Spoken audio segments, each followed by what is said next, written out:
My Man by Sevastian Winters. The stones break the lake's surface with soft plunks, each one sending ripples out into the moonlit water. He sits on the edge of the bench, his back hunched, elbows resting on his knees. His hands tremble tonight worse than usual. He always tries to hide it. I sit quietly beside him, close enough to feel the warmth of him through the cold, waiting for him to settle. He always does, eventually. "It was better back then," he murmurs, his voice rough, more to himself than to me, before everything fell apart. I don't respond. I never do. He doesn't seem to expect me to. And even if I did, what would I say? That I understand? I don't. I never knew them. But I know how he feels, and I miss the part of him that I sense no longer lives because it died with them. "Aging sucks," he says. "Most days, I just wish there was a God, if only just to strike me dead. My everything hurts," he says. I lay my head on his shoulder. I know how he feels. And this cold isn't helping. I'm not so spry myself anymore. His words hang in the crisp night air, carried away by the wind before I can catch their meaning. He pulls a crumpled photo from his jacket pocket and stares at it, his thumb brushing gently over the worn edges. I watch him carefully, his face illuminated in the faint glow of the moon. The lines around his eyes are deep, his cheeks hollow. Whatever he sees in the picture, it's a memory I'll never understand. I've never had people like them, ever. In my whole life, it seems the only one who ever saw me at all was him. "They were so beautiful," he says softly. "You'd have loved them." I lean closer, trying to catch a glimpse of the photo. It's old, faded, the edges frayed from too much handling. A woman, her hair loose and curling over her shoulders. The little girl, mid-laugh, her arms around her father's neck. There's a second photo tucked behind the first. A boy this time, maybe 10 years old, staring at the camera with solemn eyes. You'd have loved Danny. He always looked after his sister. Smart kid, quiet. He pauses, his voice thick. He wanted to be a scientist. Said he was going to cure cancer one day. I stiffen slightly at the word, cancer. I've known for weeks now. At first I thought maybe it was a mistake, that it was something else, something not so bad. But a street doctor confirmed it. The knowledge clings to him, faint but insistent, like smoke after a fire. There's no cure for men like him, nor treatment. He barely even has a name. It's Danny, but no one really uses it. So does it even matter? I don't think he knows I am worried. But I see the way he holds his side sometimes when he thinks I'm not watching. Or the way he's been eating less, his energy draining away as though the disease is stealing it from him, bit by bit. He doesn't talk about it, though. Not to me, not to anyone. Maybe he thinks ignoring it will make it go away. Maybe he's right. Maybe it's better this way. I sigh to myself, unsettled, as if life hadn't taken enough from him already. Now, cancer. It's not right. But he doesn't complain. He just keeps going, one painful step at a time. He saved me once, a long time ago.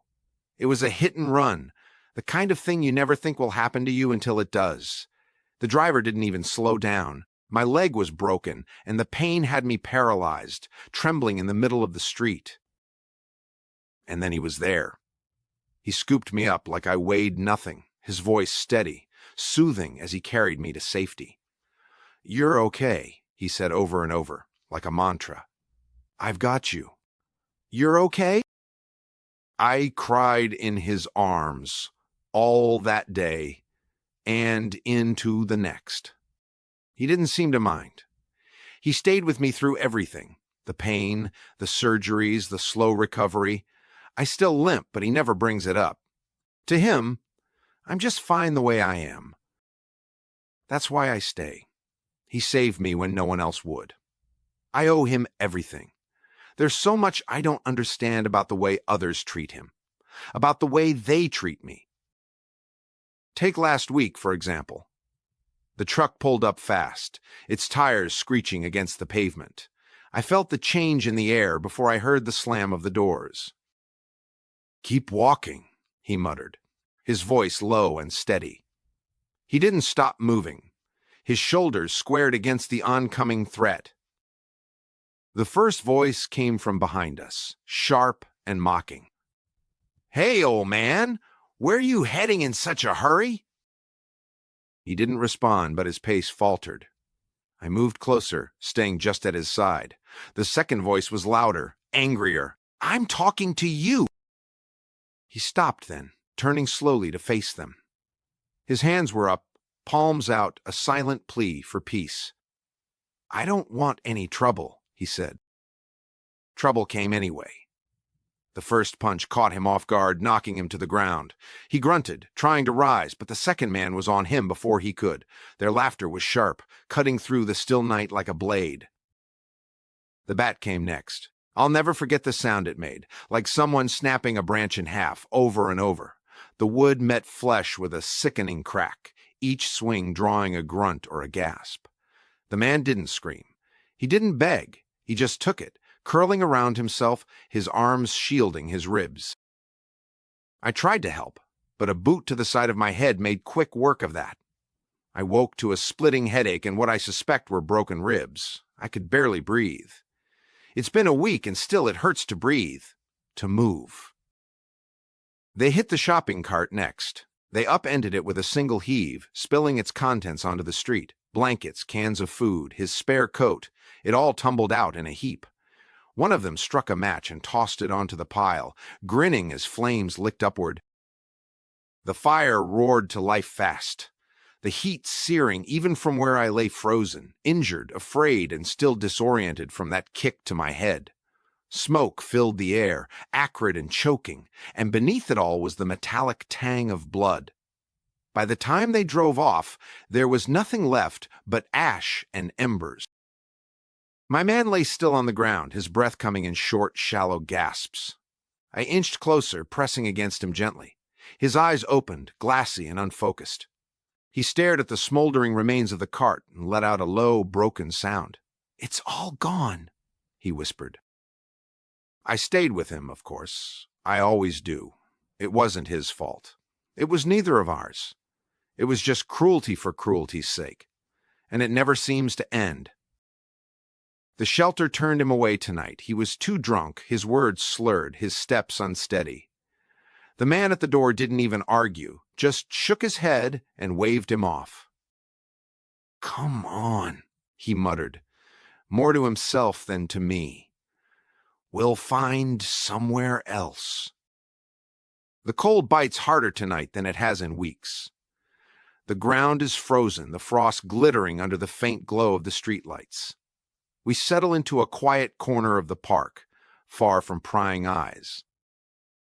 He slumps against the bench, his head drooping, his breath coming in uneven bursts.